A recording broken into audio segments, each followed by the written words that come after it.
Well, of course, I'm worried if the guy that's in charge of it is saying that's a possibility. But yeah, the good thing is I did nothing wrong, and if they decide to do something, that would be pretty stupid on their part. Alright, ever since the FBI arrested the judge in Wisconsin for obstructing ICE agents, the governor of Wisconsin truly believes he could be next on that list of being arrested for obstruction. Wait to see what's coming. Any updates on the military? I meant what I said. You cannot support what we're doing. And you can support sanctuary cities if that's what you want to do. But if you cross that line of impediment or knowingly harboring, concealing an illegal alien, that is a felony. Now, Tom Homan actually responded and said this is not a threat. But real quick, just so you know, this is all over the fact that the governor of Wisconsin put out a memo to have limited interactions if you are a state employee. In fact, in the memo it says do not answer questions, including when an agent asks about someone you know or presents a warrant with an individual name. Now here's what Tom Homan had to say. So the Wisconsin governor, Tony Evers, is not happy about this. And he named you in this. Watch this. Tom Homan was asked about me in this guidance after he apparently threatened to arrest elected officials across the country. He said, wait till you see what's coming. I've never once been discouraged from doing the right thing, and I will not start today. What's your response to that, Tom? Well, there's no threat. What I simply said is wait what happens. I've said from day one, you can support sanctuary cities. You cannot support ICE if that's what you choose to do.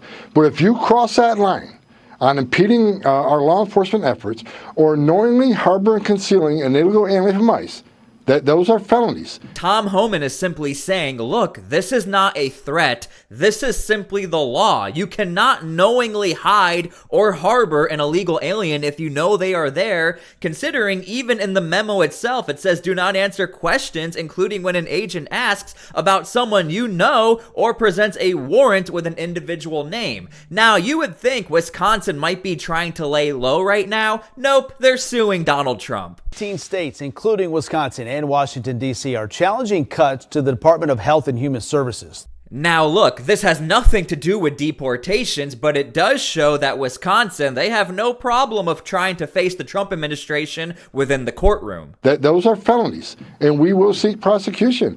So, hopefully you don't cross that line, but it's not a threat. I've been saying since day one. There are laws on the books against impediment and knowing, harboring, concealing an alien, and we're going to seek those out that do that. I've arrested U.S. citizens for harboring, concealing aliens in their workplace or their home when I was an agent. Why should be a free-for-all for elected officials? So don't cross that line. I said from day one. We showed the judge. The judge wanted to play that game. We're prosecuting her. So anybody can be prosecuted for violating laws, including him. But it's not a threat. I'm just taking what the law is, what our 10 is going to be. This is the other part a lot of people are overlooking. The governor tells his employees, make sure you verify they are actually ICE agents. Do your due diligence. That is great. Everyone should do that. But then again, at the end, it says, after all of that, don't actually answer anything. And this is why Tom Homan has a problem. Now, some people are saying the governor is essentially a hero. Well, I really admire the governor. I think that he is not capitulating. He's not giving in. He's showing strength. And that's what Donald Trump responds to when they don't go and cower under your bunker.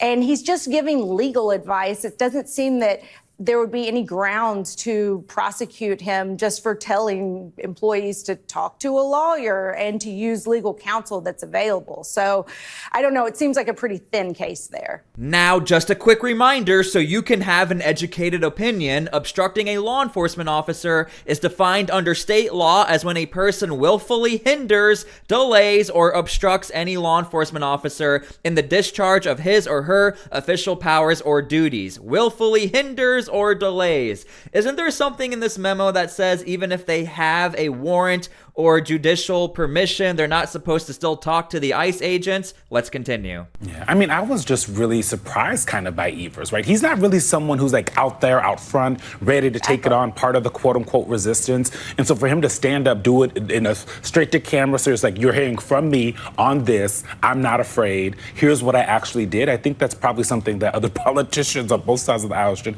pay a lot of attention to, because I think it's effective. Now, I do want to point this out. It does look like the governor of Wisconsin does have some legal support.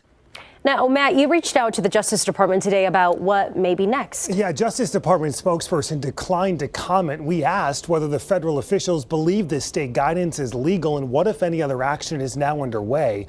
Wisconsin's Attorney General Josh Kaul Sunday on Upfront told us he believes it is legal and is fully backing the governor.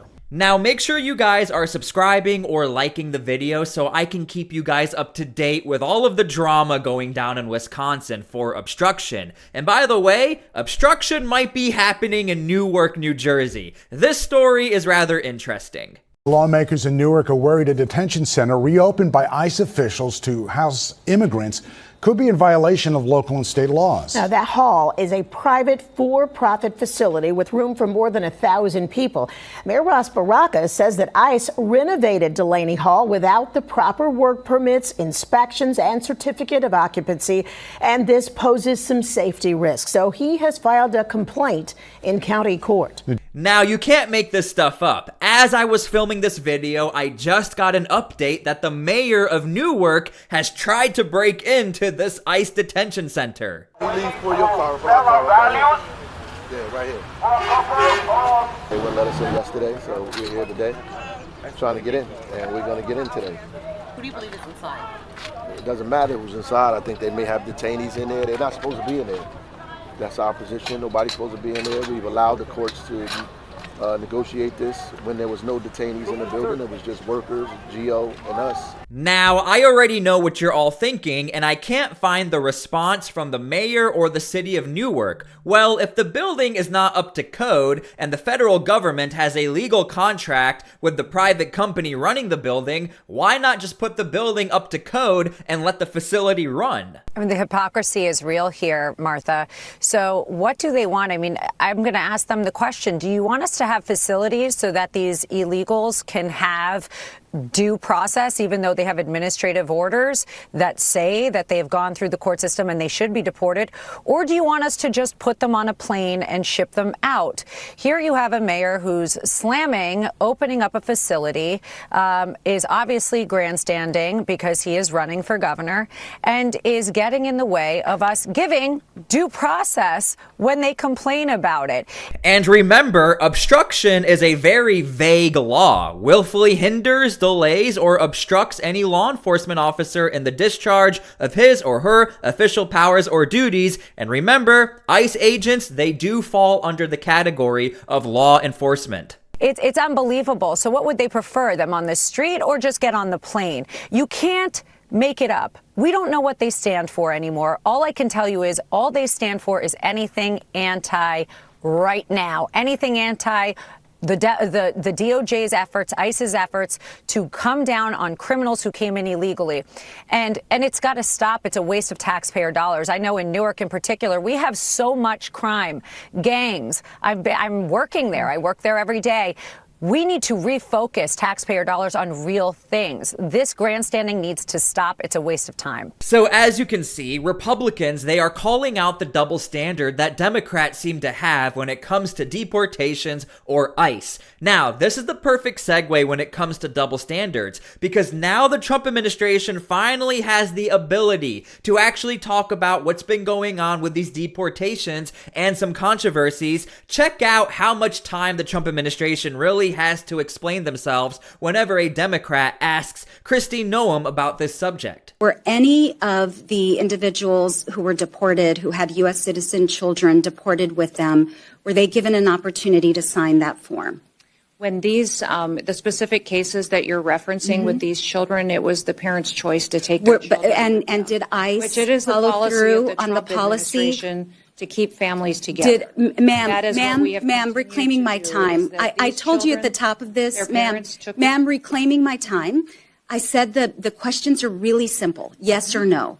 Was that form used in any of those cases? I will get back yes to you or on no? that Okay, specific form. perfect. I don't know the Thank number, you. but I do know these mothers Okay, went on thank the you. record The filling out second form, paperwork ma'am, and in reclaiming my interviews time. reiterating Ma'am, they wanted to please, keep their ma'am, children with reclaiming my time. I'd like you to avoid the filibuster so I can get to all my questions, please. Answering your questions. So the second ICE form that I'd like to ask you about is ICE form 71-76, which is also it's pre-removal parental interests election form. Can you get back to me on that? Were all of the parents allowed to sign that? Are the parents allowed to speak to lawyers before they're deported or to speak to their U.S. citizen spouses before they're deported? They are given the opportunity. Okay, so you can guarantee that every one of those parents. We followed all the normal policies and procedures. So and they were everything. allowed to Every talk case to was a handled lawyer. That's a exactly yes. As it is authorized. Is that a and laid yes? out by- That's a yes. Everything was handled That's- appropriately and correctly. But did they in all every get to single talk case to a that you've lawyer? addressed Okay, reclaiming under my the time. policy. Mr. Chairman, unfortunately, I'm out of time. Now, this is very important. This clip right here really highlights how there seems to be a double standard because this is a very, very sensitive and very important topic. If there were children who were deported who are American citizens and Homeland Security, ICE, they're not following proper procedures, don't we all want to know if that's happening or not? But for some reason, that Democrat who is being paid by the taxpayer, she did not allow for the full answers. Thankfully, Homeland Security actually did their job properly because if they didn't, don't worry, Republicans would also be really upset right now. There does seem to be a double standard here and it's very upsetting. Now, I dare you to try and get through this next clip. Again, I think this adds to the argument of the double standard. Fundamental right of individuals. Do you believe that the Constitution grants everyone in our country the right to due process, including non-citizens? The administration has the authority to. Ma'am, I'm looking for a yes or no question. Yes or no. Do you believe the Constitution? Yes, ma'am. Do you, we have ma'am? not conducted in Reclaiming any my kind time, of Mr. Chairman. Time is yours. Okay. Secretary Noem, I'm just looking for a yes or no here. Do you believe the Constitution guarantees due process to everyone in America?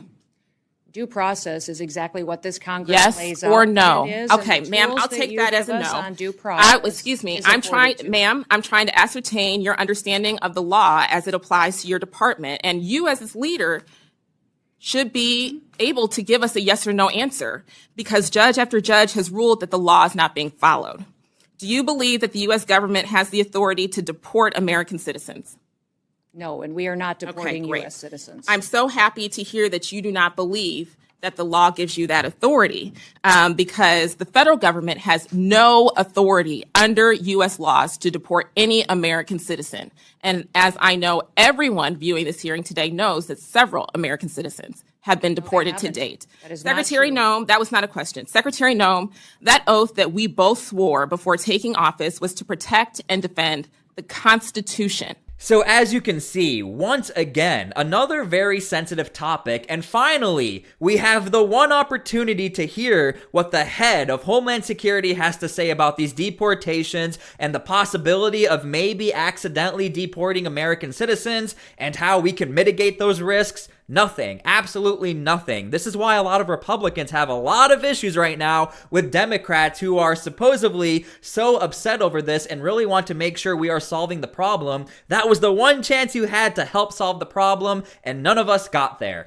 Now, this is the perfect segue when it comes to the Constitution, because a lot of Republicans are actually calling for getting rid of all of these district judges who are challenging the Trump administration. So are judicial impeachments off the table for the rest of this Congress? No, look, impeachments are never off the table if it's merited. But in our system, we've had 15 federal judges impeached in the entire history of the country. I mean, there may be some that I feel merit that, but you got to get the votes for it, right? And it's a very high burden, and frankly, the bar is high crimes and misdemeanors. I mean, the last federal judge that was impeached, I think, it was caught taking cash in an envelope. It's like it's got to be a pretty brazen offense, a real open crime that everybody could agree to. So short of that, if we don't have the votes, and by the way, even if we could get an impeachment article through the House on a federal judge, it's unlikely that they would be tried and convicted in the Senate on that with the divided number we have. So Short of that, what can we do? I mean, we've done everything within our power to solve that problem. And remember the stats. I think it's 67% of all national injunctions issued against a president in the last 100 years were against one president. His name's Donald J. Trump. 90% of those were from openly, Democrat-appointed judges that many would regard as this other judge as activists or people venue shop to get in their courts. So we all know it's a real problem. It's not what the Founding Fathers intended. So what can we do? Using our power in the House, Darrell Iss's bill is a great response. The No Rogue Rulings Act would prohibit a single individual judge from issuing a nationwide injunction like that to stop the entire policy of the administration. I think that is a very common sense standard, and one that would kind of get back to the original intent and eliminate the ability of just one activist to just stop everything. And it's very reasonable legislation. We passed it through the House. We sent it to the Senate with every expectation that they should be able to take that up, and I certainly hope they can, because, again, it shouldn't be a partisan issue. It should be something that every American agrees with. We've got to restore faith in our system of justice, and it was eroded over the last 4 years under the Biden administration for all the reasons we know, and have recounted here many times. And it falls to us to make sure that people can believe. Lady Justice has a blindfold for a reason, right? That the symbol is that it's equal justice under law, as it's chiseled into the marble above the Supreme Court's entrance when you walk in. We have to restore that. If you don't have the people's faith in a system of justice and fair judges, then you don't have anything in a republic. And that's why this is so important. We'll keep advancing it. So I hope you can see even Republicans have a little bit of hesitancy when it comes to vetoing judges. We have to remember, as Republicans right now, we are living the good life. The House, the Senate, the strongest president Republicans have had in a very long time. Everything is looking good. But now imagine a day where everything flips. Now Democrats are running the government, which does happen. And remember, if Republicans were vetoing judges, who's to say Democrats will not do the same? And I do want to point out, there is a bill right now that will probably pass, which has to do with a district judge. If they want to challenge the president of the United States, they still have to go through a process. They have to go through 3 other random judges who will review the challenge, and they will make sure this is an appropriate challenge and this is not politically motivated. So we'll see what happens with that. I will keep you guys updated. But again, understand, a lot of Republicans, they are calling to veto judges. However, our lawmakers, they are a little hesitant here on this one. I do think the media is pulling another, dictator for a day hoax right now, because it's clear when Trump said, I don't know, what he meant was what he finished his sentence saying, which is, I don't know where the Supreme Court is going to come down on whether deporting these illegal migrants is constitutional or not. It's very obvious. Okay, and yet every single headline. You just called it a hoax, so let's just play. Can we play it again? Need to uphold the Constitution of the United States as president? I don't know. I have to respond by saying again, I have brilliant lawyers that work for me, and they are going to obviously follow what the Supreme Court said. What's wrong with that? So the Supreme Court is going to decide what is constitutional and what is not. And Trump just committed 100% to following what the Supreme Court said. There's another clip. Your Secretary of State says everyone who's here, citizens and non-citizens, deserve due process. Do you agree, Mr. President? I don't know. I'm not a lawyer. I don't know. Well, the Fifth Amendment says. I don't know. It seems. It might say that, but if you're talking about that, then we'd have to have 1 million or 2 million or 3 million trials. So can I respond to that? Yeah. So what does it mean for an illegal immigrant to have due process? We would all agree that they do not have the same level of due process that we do. For example, we are entitled to a jury trial, and they are entitled to a hearing before an immigration judge. Do you know who the immigration judges work for? They work for the executive branch. They work for, which means that they work for Donald Trump. You're actually making a great of the due process that they get. But Donald Trump doesn't even want to give him even that due process. I think that's part of the problem. Not sure the level to which they are entitled. She didn't ask about what level of due process. That's a very basic statement. No, I mean. Look, we have to give a little credit to CNN here. They actually allow for Republicans to come onto their show, the Abby Phillips show, and they allow for Republicans to say what we are all thinking. There seems to be a very, very big divide here, like you are seeing. The term due process. If you have a marching order, is that not the due process? Well, Democrats, they want a full-blown court process. I mean, you can circle back to every single topic we are talking about. This is the backbone of these deportations, due process, because Democrats will admit, look, it is the policy. If you are an illegal immigrant, you could, maybe not should, but you could get deported. So there is some middle ground here, but for some reason, there is a very, very big divide when it comes to due process. Now, as far as all of these judges, again, we have another big divide. Republicans are saying these are activists. Democrats are saying, no, they are upholding the law. Again, ultimately speaking, it's up to the civilians of the United States to pick and choose or vote who they want in office, or maybe you could protest. So again, this is what's happening right now in the United States. I hope you guys enjoyed this video, and I hope you enjoyed this new format where we go over a bunch of news stories and try to tie them in all together. Deportations overall covers a broad spectrum of topics within deportations. ICE policies. Did we accidentally deport an American citizen according to Democrats? No, we did not, thankfully. So thank you guys for watching this video. I really appreciate it. God bless, and we'll see you all later.